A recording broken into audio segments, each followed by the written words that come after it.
90 жылғы 8 маусымда кеңестің 3-ші саммитінің Стамбул қаласында өтуі тарихи оқиға болды.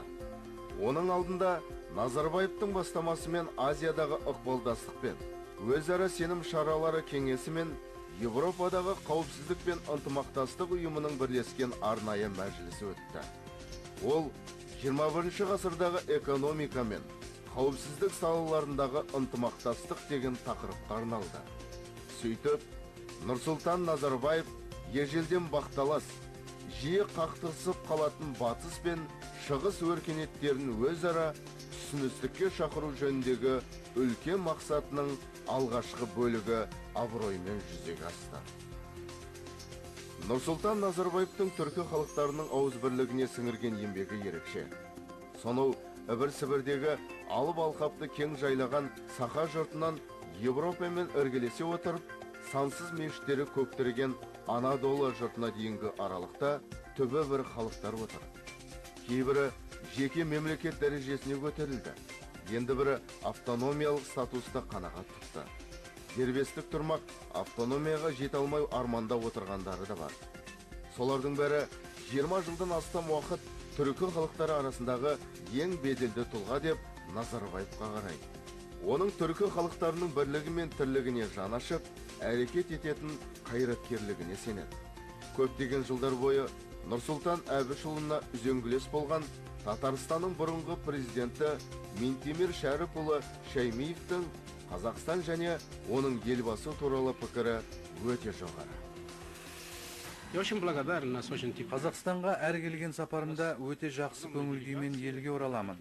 Себебі бұл ел мені ыстық ықыласпен қарсы алар.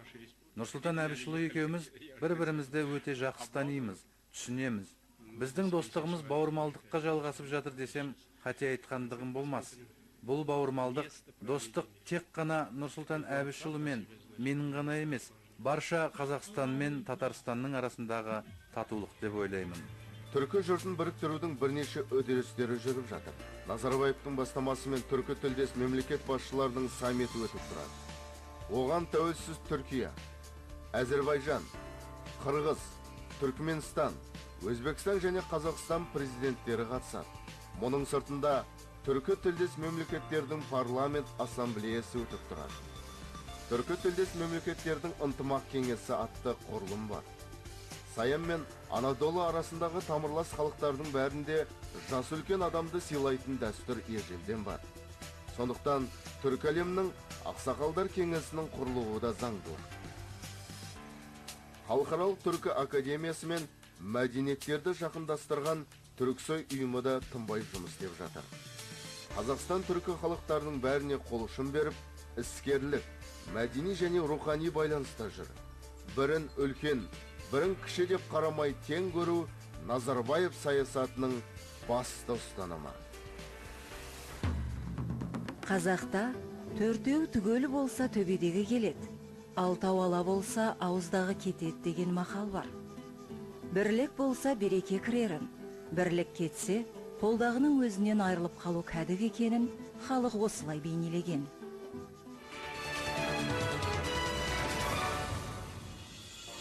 Қазақстан тәуелсіз мемлекеттер достастығы мен Орталық Азияда алғашқы болып, Европадағы қауіпсіздік пен ынтымақтастық ұйымына басшылық етті. 90-шы жылдар ортасында ғана осы ұйымға мүшелікке қабылданған мемлекеттің 15 жыл ішінде оның төрағалық қызметінің қолға алуы тарихта болмаған жетістігі. Осы үлкен жауапты міндетті Қазақстанға жүктеу Нұрсұлтан Назарбаевтың халық қайраткерлігін мойындау болатын.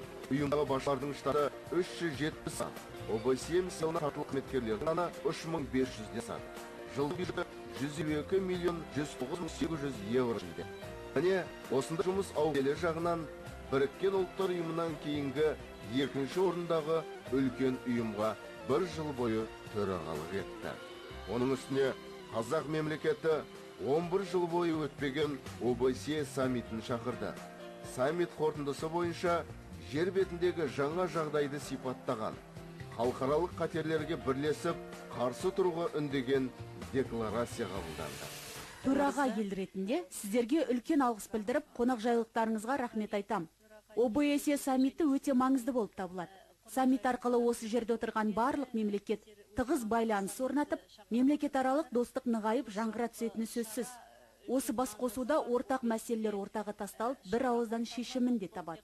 Мұндай саммиттің жақсы өтуі жарқын әрі қауіпсіз болашақтың кепілі.